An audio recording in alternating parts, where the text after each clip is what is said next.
Welcome to the lecture series on object-oriented programming using C++. This is lecture 15, programming using C++.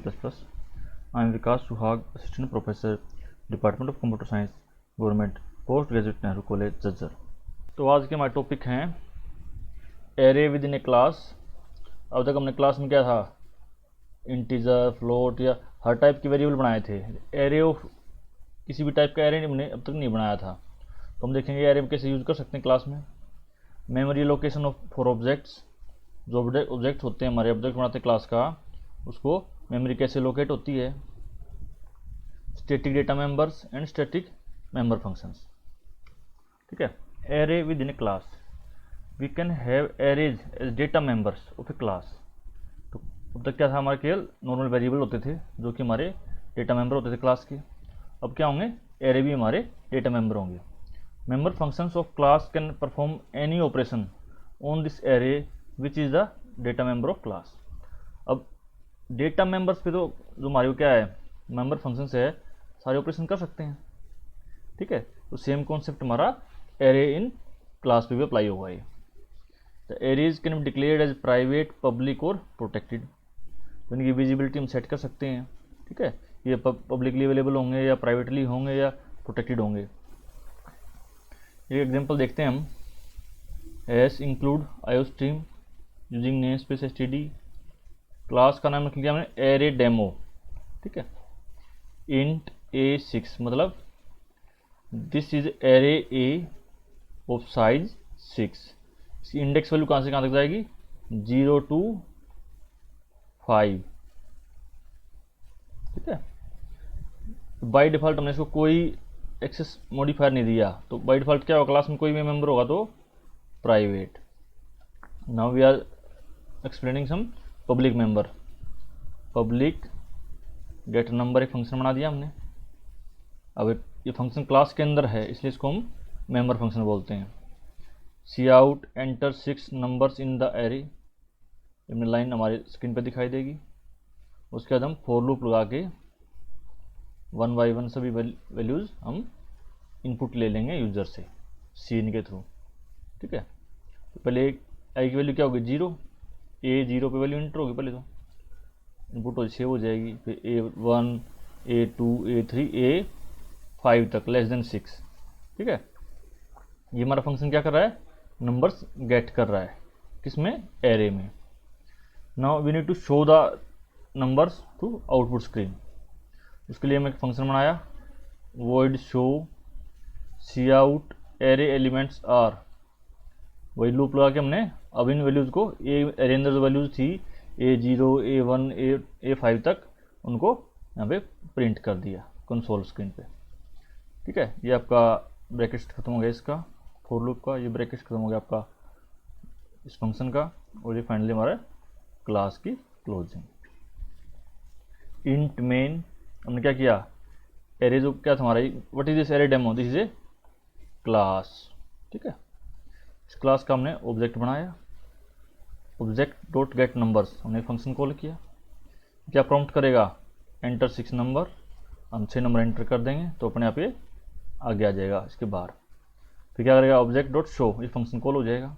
ये function क्या करेगा, ये पहले इस लाइन को प्रिंट करेगा, उसके बाद सारे एरे की वैल्यूज़ को प्रिंट कर देगा, और फाइनली हम रिटर्न कर रहे हैं। तो एरे का फ़ायदा क्या हुआ, सिमिलर टाइप की मल्टीपल वैल्यूज़ को हमें अगर अपने प्रोग्राम में स्टोर करना है इन ए क्लास, ठीक है, तो उसको हम एरे की हेल्प से कर सकते हैं। इसका डेमो देखते हैं। ये वही प्रोग्राम हमारा, ये भी हमारा सेम प्रोग्राम ने लिखा हुआ है पूरा। ठीक है, इसको हम पहले करते हैं कंपाइल।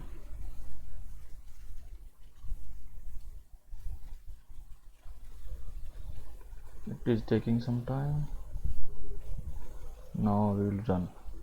ये बोल रहा है enter 6 number in the array. हम नंबर डालते हैं 12, 14, 35, 56, 67, 45। छठा नंबर आना है, लेकिन छठा नंबर के बाद एंटर प्रेस करेंगे हम। शो फंक्शन कॉल हुआ हमारा, एरे एलिमेंट्स आर, जो वैल्यूज हमने इसमें इंसर्ट की थी एरे में, वही हमारी सारी हमने रिट्रीव कर ली। ठीक है, तो ये था हमारा एरे इन ए क्लास।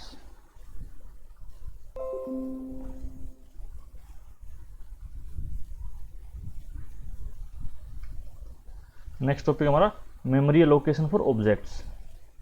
अब ऑब्जेक्ट क्या होते हैं हमारे, these are variables of type class.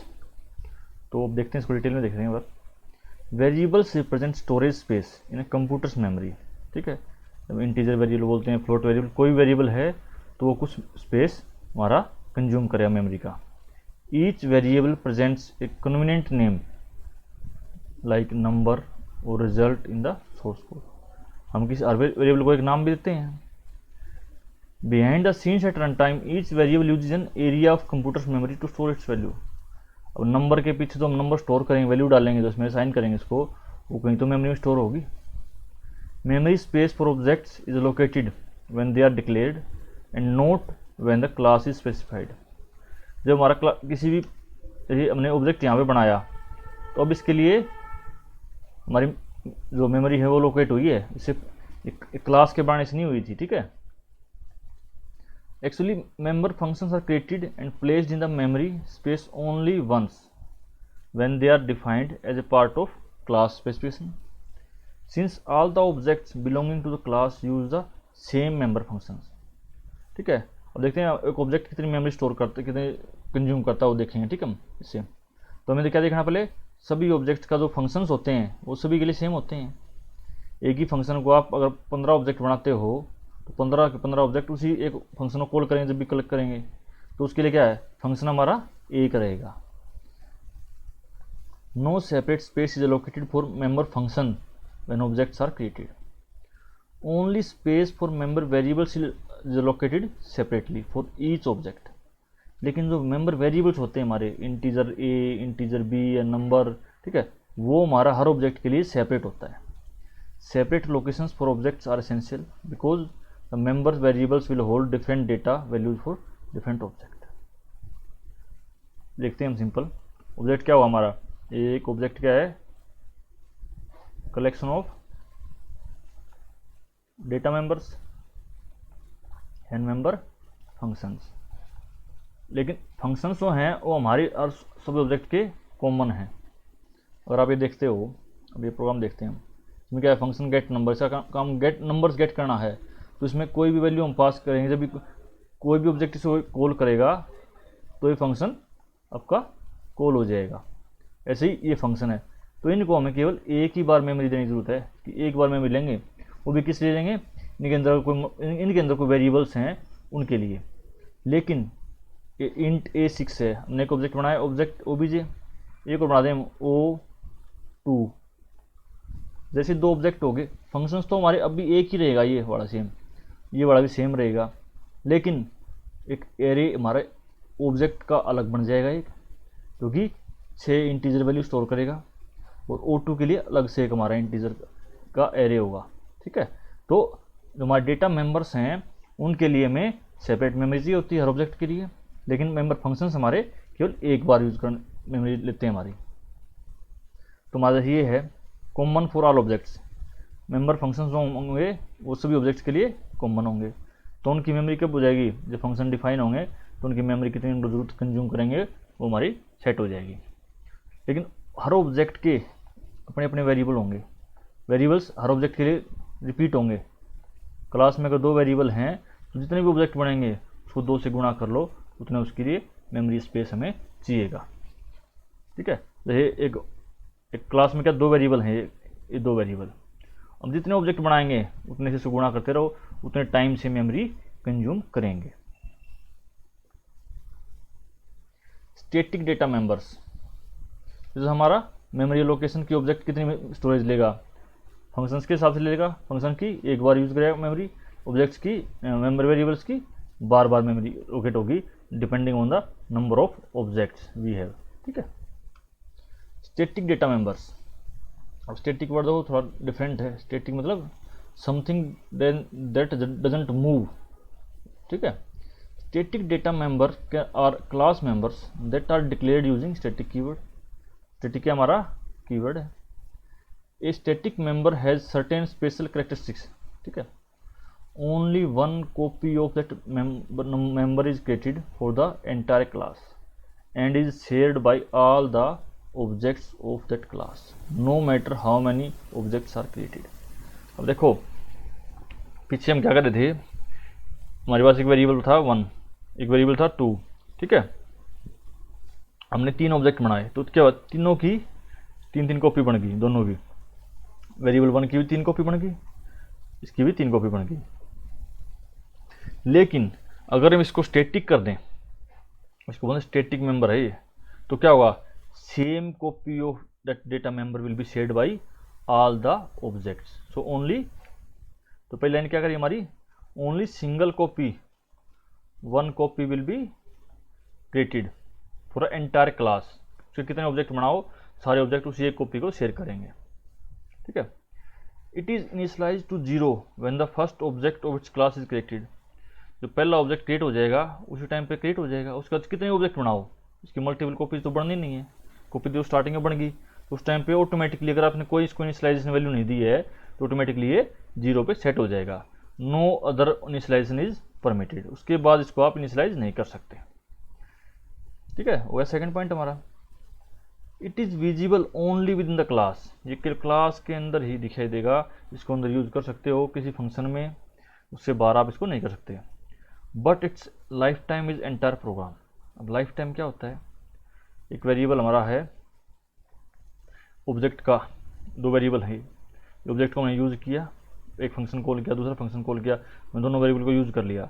जैसे ही हमारे फंक्शन कॉल खत्म हो जाएंगे, रिटर्न कर देंगे data type, these variables are removed from the memory, that is the life time of these variable. उसके बाद होता है इस ऑब्जेक्ट के फंक्शन को कॉल करें हम, तो इनका लाइफ टाइम स्टार्ट होगा, एंड हो जाएगा। लेकिन स्टैटिक वेरिएबल क्या है, एक कॉपी रहेगी पूरे क्लास के लिए, तो क्या पता किस कौन सा ऑब्जेक्ट कब कॉल कर ले, तो स्टार्टिंग से लेके एंडिंग तक जब तक आपकी क्लास रहेगी तब तक आपका उसका लाइफ टाइम रहेगा, ठीक है। Static variables are normally use to maintain values common to entire class. पूरी क्लास में कुछ कॉमन चीज़ रखनी है हमें, ठीक है, तो उसके लिए हम स्टैटिक वेरिएबल्स यूज करते हैं। स्टैटिक वेरिएबल को आप अपना क्या मान सकते हो, बाय डिफॉल्ट ब्लैक बोर्ड होता है हमारा क्लासरूम में, पूरी क्लास में क्या केवल एक ब्लैक बोर्ड होगा, कितने भी बच्चे आए, ऑब्जेक्ट हमारे स्टूडेंट्स मान लो हम, ठीक है, कितने भी स्टूडेंट्स आए, कितने भी टीचर्स आए, लेकिन हमारा बोर्ड तो एक ही रहेगा। वो बाय डिफ़ॉल्ट क्या होगा, बिल्कुल साफ होगा, उसको उस पर कुछ लिखना चाहेंगे तो लिख सकते हैं। और वो कब होगा, जब पहला टीचर आएगा उस टाइम पर उसको 0 मिलेगा, उसके बाद उसने कुछ लिख दिया, अगले टीचर आएगा उस पर कुछ और लिख देगा, तो वी कैन, वो स्टैटिक है, वो मूव नहीं करता, फिक्स हमने कर रखा दीवार में उसको, ठीक है। So static data members are similar to our black board. It is visible only within class. एक ब्लैक बोर्ड को हम एक क्लास के अंदर देख सकते हैं, दूसरी क्लास के अंदर नहीं देख सकते, और जब तक हमारी क्लास चलती रहेगी वो हमारा बोर्ड है वो एग्जीक्यूशन में रहेगा, ठीक है। ये किस लिए है, कॉमन, पूरी क्लास के लिए कॉमन है। Type and scope of each static variable must be defined outside the definition, ठीक है। This is necessary because static data members are stored separately rather than as a part of object. अब इसको हम object के साथ नहीं store कर रहे हैं, इसको अलग मेमोरी लोकेट कर रहे हैं, ठीक है। Since they are associated with the class itself rather than the object. अब ये क्या है, क्लास के हिसाब से क्लास में एक ही होगा, कितने ऑब्जेक्ट होंगे उससे इसको फर्क नहीं पड़ता, तो ये अकेला रहेगा। So they are also known as class variables. तो स्टैटिक डेटा मेंबर से हम लिखते हैं स्टैटिक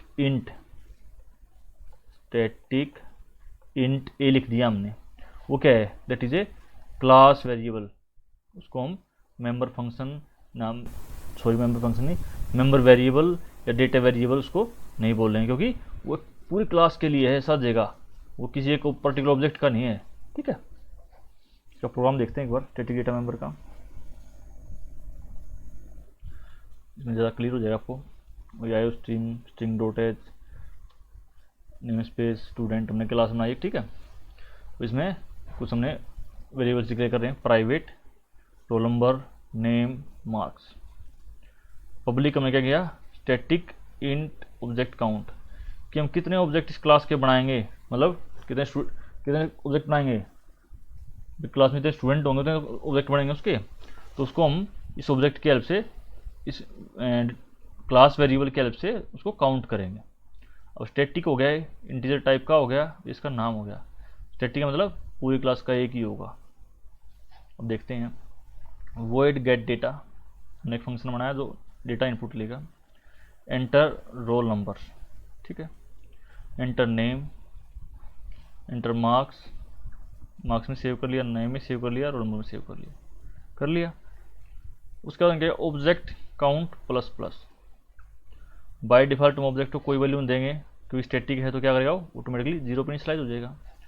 जैसे ही हमने एक स्टूडेंट की डिटेल एंटर की, ऑब्जेक्ट काउंट इंक्रीज हो जाएगा by 1, so number of students in class become 1, ठीक है।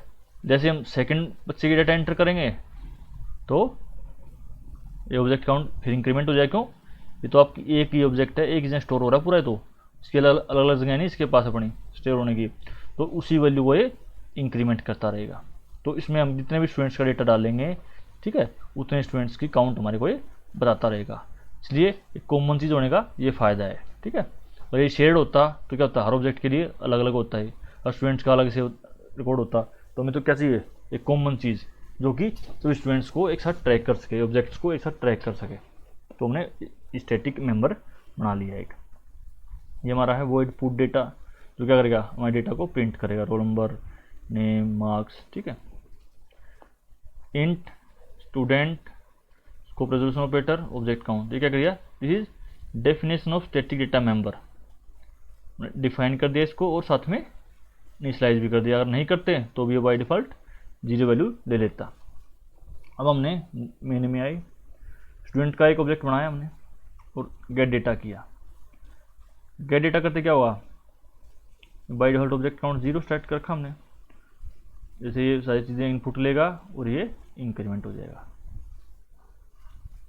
गेट डेटा कॉल होते ही हमारा ऑब्जेक्ट काउंट 1 पहुंच चुका है। फिर पुट डेटा में हमारा आउटपुट प्रिंट कर देगा सारे, ये तीनों लाइन है हमारी, ठीक है। उसके बाद हमने एक ऑब्जेक्ट और बनाया, भाई दूसरे स्टूडेंट का रिकॉर्ड एंटर करेंगे, उसका गेट डेटा किया तो क्या हुआ, फिर हमारा ऑब्जेक्ट काउंट 1 से इंक्रीमेंट हो जाएगा। फिर हमने उसको भी प्रिंट कर दिया। फिर हमने तीसरा ऑब्जेक्ट बनाया, जैसे गेट डेटा कॉल किया, सारी डेटा इनपुट लेके उसकी, तो उसको इंक्रीमेंट कर देगा। तो हमने पुट किया।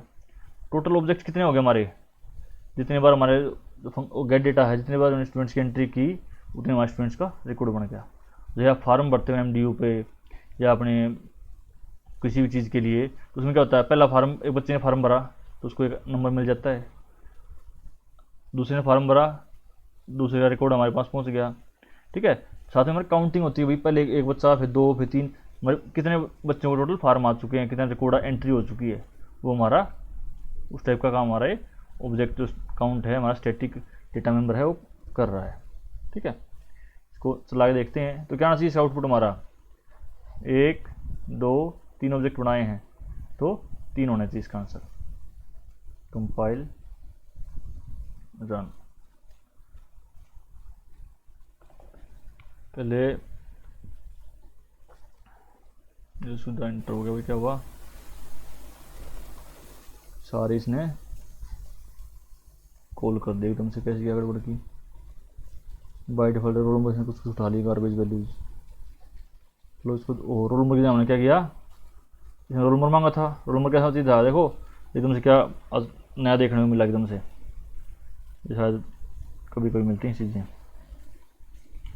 हमने रोल नंबर था, रोल नंबर किस टाइप का था हमारा, न्यूमेरिक टाइप का, हमने उसमें नंबर डाल दिया, तो क्या किया इसने, सब कुछ और ये हिसाब लगा के रोल नंबर को 0 काउंट कर लिया, क्यों कुछ मिला ही नहीं, मार्क्स को खाली छोड़ दिया, नेम को खाली छोड़ दिया, रोल नंबर में 0, और बाकी के सारे भी खाली छोड़ के आगे चला गया। तीनों ऑब्जेक्ट कॉल हो गए फटाफट एक सोनू टाइप करने से।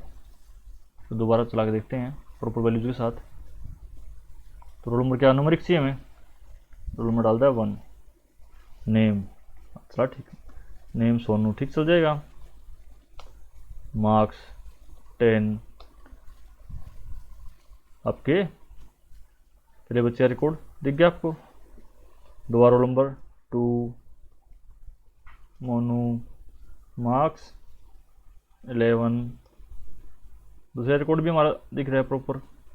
तीसरे का roll number 3, enter name Golu, marks 12, print कर दिया। लास्ट में क्या, number of total object created 3। तो मतलब हमारा स्टैटिक ये हमारा स्टैटिक इंट ऑब्जेक्ट काउंट है, ये हर बार उस वैल्यू को एक एक इंक्रीमेंट करता गया और हमारे ऑब्जेक्ट्स को इसने काउंट कर दिया कितने बच्चों का रिकॉर्ड हमारे पास आ चुका है। ठीक है, नेक्स्ट हमारा स्टैटिक मेंबर फंक्शंस। जब हमारे जो डेटा वेरिएबल थे या मेंबर वेरिएबल, वो स्टैटिक करने का क्या फ़ायदा हुआ, एक कॉपी बनी हमारी। अगर ऐसे स्टैटिक का मेंबर फंक्शन बनाएंगे तो उससे क्या फ़ायदा है वो देखते हैं। By declaring a function member as static, you make it independent of any particular object of the class. A static member function can be called even if no objects. अब देखो इसका इसमें कुछ लगाया हमें, अब तो क्या पढ़ा था कि कोई भी मेंबर फंक्शन है, कोई भी वेरिएबल है, बिना ऑब्जेक्ट के हम एक्सेस नहीं कर सकते। ठीक है, तो लास्ट में क्या है, स्टैटिक मेंबर वेरिएबल को हमने डायरेक्ट क्लास से हैंडल किया, उसके लिए हमें ऑब्जेक्ट की जरूरत नहीं थी, तो वो हमारा क्या कहलाया था आखिरी में, क्लास वेरिएबल। ऐसे ही जब मेंबर फंक्शंस होंगे उनको भी हम बिना ऑब्जेक्ट के डायरेक्टली क्लास के बेस पे यूज कर सकते हैं। ठीक है, with even if no object of class exists and the static functions are accessed using only the class name and the scope resolution operator। तो इसको भी हम क्लास नेम से एक्सेस करेंगे, इसको भी आप क्लास मेंबर फंक्शन बोल सकते हो या class function. A static member function can only access static data members. अभी देखो इसमें रिस्ट्रिक्शन आ गए हैं कि स्टैटिक डेटा मेंबर्स हैं वो एक्सेस कर सकता है। अदर स्टैटिक मेंबर फंक्शन, दूसरे जो स्टैटिक मेंबर फंक्शन है उनको एक्सेस कर सकता है। And any other function from outside the class, वो क्लास के बाहर का कोई फंक्शन एक्सेस कर सकता है। ठीक है, static member functions have a class scope, class मतलब क्लास के अंदर का स्कोप उनके पास। So though and they do not have access to the this pointer of the class. एक दिस पॉइंटर हम आगे पढ़ेंगे, उसका एक्सेस इसमें नहीं होता, इसको आप विद नोट कर लें केवल। You could use a static member function to determine whether some objects of the class have been created और नॉट। देखो ऑब्जेक्ट की इसकी जरूरत नहीं है, लेकिन इसके हेल्प से आप ये पता कर सकते हो कि क्लास का कोई ऑब्जेक्ट क्रिएट हुआ है या नहीं हुआ है। ठीक है, इसको चला के देखते हैं आगे क्या इसका। IO stream using name space std, class test class बनाई हमने, int code static int count, हमने क्या किया, क्लास वेरिएबल डिक्लेयर कर दिया। Public void set code, code क्या हमारा, इसको हमने सेट कर दिया प्लस प्लस काउंट, तो काउंट वाली जो हमारी वैल्यू इनिशियलाइज वाली है इससे असाइन कर दी वैल्यू इंक्रीमेंट करके। नाउ शो कोड फंक्शन बनाया हमने जो क्या कर रहा है, ऑब्जेक्ट नंबर ऑफ ऑब्जेक्ट, कितने ऑब्जेक्ट क्रिएट हो चुके हैं वो आपको बता देगा। ठीक है, स्टैटिक वॉइड शो काउंट, ये फाइनली क्या बताएगा कि काउंट बताएगा आपको, फाइनली कितने काउंट हुए। क्या है हमारा, स्टैटिक है और मेंबर फंक्शन है। सी आउट काउंट, जो इस स्टैटिक वेरिएबल एक्सेस कर सकता है केवल ये, ठीक है, हमने पढ़ा पीछे। तो इसमें जो भी वैल्यू आएगी उसको ये प्रिंट कर देगा। अब देखते हैं हम इसको, हमने क्या किया, जो हमारा काउंट था इसको डिफाइन कर दिया हमने, ऑटोमेटिक इसने क्या वैल्यू ले ली, काउंट ने 0, और कोई वैल्यू नहीं देंगे तो 0 ले लेगा अपने आप। Int main test t1 t2, दो ऑब्जेक्ट बना दिए हमने टेस्ट क्लास के। t1 डॉट सेट कोड, जैसे कॉल होगा ये हमारा कोड की वैल्यू इंक्रीमेंट हो, कोड में क्या वैल्यू आएगी आपकी, इसकी जो वैल्यू होगी काउंट प्लस प्लस हो गए, कोड में क्या वैल्यू आ गई आपकी 1। उसके बाद t2 डॉट सेट कोड, दोबारा फिर कॉल होगा ये, वैल्यू कहाँ से आ रही कोड के अंदर, काउंट से। काउंट क्या है, स्टैटिक, तो मतलब अब वैल्यू क्या आएगी 2, क्योंकि काउंट की वैल्यू चेंज नहीं होती ना, वो तो कॉमन है पूरी क्लास के लिए, तो उसमें एक की वैल्यू में दोबारा इंक्रीमेंट करेंगे तो 2 हो जाएगा। Now test show count, show count क्या किया, ये वाला फंक्शन हमने कॉल कर दिया। अब उसके बाद देख रहे हैं हम क्या प्रिंट करेगा काउंट की वैल्यू। काउंट की वैल्यू क्या रखी हमारी 2। जब हमने तीसरा ऑब्जेक्ट बनाया, फिर उसमें सेट कोड किया, वो क्या करेगा काउंट की वैल्यू को एक और इंक्रीमेंट कर देगा। फिर हम देखेंगे कि क्या आउटपुट आ रहा है हमारा, फिर T1 T2 T3 show code. फिर हम जो तीनों ऑब्जेक्ट हैं उनके अंदर एक ये वेरिएबल है हमारा, ये है नॉर्मल वेरिएबल, इसकी हर ऑब्जेक्ट के पास अलग अलग कॉपी होगी अपनी, ठीक है। दिस इज कोड जो हमारा वेरिएबल है ये T1 के लिए अलग होगा, T2 के लिए अलग होगा, T3 के लिए अलग होगा, लेकिन स्टैटिक वाला वेरिएबल है ये तीनों ऑब्जेक्ट्स या पूरी क्लास के लिए एक ही होगा, ठीक है। तो चला के देखते हैं, आपको अच्छा समझ में आएगा, ठीक है। ये हमारा, इसकी मल्टीपल कॉपीज क्रिएट होंगी, 3 कॉपी, इसकी 1 कॉपी क्रिएट होगी, ठीक है। तो हम क्या कर रहे हैं, T1 T2 ऑब्जेक्ट बना के वैल्यू सेट कोड कर रहे हैं, उसके बाद शो काउंट कर रहे हैं। चला के देखते हैं पहले एक बार, तो साइड बाय साइड कंपेयर करेंगे दोनों चीज़ों को। ये देखो यहाँ पे शो क्या किया, सेट कोड में क्या हुआ, 0 वैल्यू थी वो 1 होगी, यहाँ पे 2 होगी। मैंने शो काउंट किया तो 2 वैल्यू हमारी प्रिंट होगी। फिर हमने T3 ऑब्जेक्ट बनाया, फिर हमने वैल्यू को सेट किया, ठीक है। वैल्यू को सेट किया, उसको दोबारा प्रिंट किया, वो क्या 3 प्रिंट हो गया हमारा ये शो काउंट में। उसके बाद T1 की वैल्यू को शो कोड किया हमने, शो कोड क्या कर रहा है, कोड की वैल्यू को शो कर रहा है T1 पे। T1 के लिए सबसे पहले का वैल्यू कब मिली थी कोड को, जब ये सेट हुआ था, इस टाइम पे वैल्यू क्या थी हमारी 0 से हम 1 गए थे, तो सेट कोड की वैल्यू क्या होगी आपकी, कोड की वैल्यू क्या होगी आपकी 1 होगी, तुम्हारी 1 है। जब हमने T2 से सेट कोड कॉल किया था दोबारा हो गया था, काउंट की वैल्यू इस टाइम क्या हो, यहाँ पे काउंट की वैल्यू क्या हो गई थी 1 हो गई थी, यहाँ पे क्या हो गई काउंट की वैल्यू 2 हो गई थी, तो ये 2 हो जाएगा, और काउंट की वैल्यू भी 2 चल रही थी यहाँ पे। उससे आपने शो कॉल किया था, इसमें क्या किया काउंट प्रिंट कर दिया था हमने, ये 2 हमारा प्रिंट हो गया था। फिर तीसरा ऑब्जेक्ट बनाया था, तीसरा ऑब्जेक्ट में दोबारा कोड को वैल्यू कॉल किया, तीसरा ऑब्जेक्ट बनते ही क्या हुआ था, सेट कोड में क्या हुआ, दोबारा काउंट की वैल्यू इंक्रीमेंट हुई, काउंट विल बिकम 3, और वो वही वैल्यू आपकी कोड के अंदर गई थी, ठीक है। लेकिन इसकी कोड की वैल्यू, इसका कोड का जो वेरिएबल अलग स्टोरेज में है, T1 का, T2 का अलग स्टोरेज में है, T3 का अलग स्टोरेज में है। तो T1 के जो कोड वेरिएबल है उसमें वैल्यू क्या होगी आपकी 1, इसमें 2 और इसमें 3, ये आया। तो काउंट तो हमारे इंक्रीमेंट होता गया, लेकिन जो कोड वेरिएबल था वो सभी का अलग अलग था अपना, लेकिन हमने उसको लिंक किससे कर दिया था, स्टैटिक वेरिएबल से, जिसकी हेल्प से वो भी हमारे इंक्रीमेंट होते गए। लेकिन ये तीनों अलग अलग जगह पे स्टोर्ड हैं, और ये हमारा एक ही वेरिएबल है, क्योंकि यूनिवर्सल फॉर कंप्लीट क्लास है। तो स्टैटिक हमने क्या देखा, स्टैटिक डेटा मेंबर्स देख लिए, स्टैटिक फंक्शन देख लिए, ठीक है। स्टैटिक फंक्शन क्या करेंगे, केवल आपके स्टैटिक जो आइटम्स हैं उन्हीं को यूज करेंगे आगे प्रिंट करने के लिए, शो करने के लिए, या दूसरे स्टैटिक मेंबर फंक्शन को कॉल कर सकते हैं केवल, ठीक है।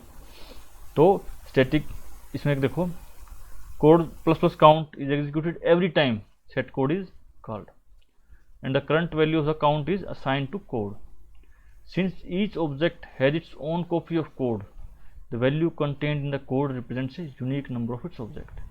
ठीक है, तो कोड की कॉपी सबके पास अलग अलग है, लेकिन काउंट की वैल्यू सबके लिए कॉमन है। और काउंट था जो वो कोड की वैल्यू चेंज करता गया, तो हर T1 T2 T3 के हिसाब से जो उनकी कोड की वैल्यू थी 1 इंक्रीमेंट ये करता गया और असाइन इसको करता गया।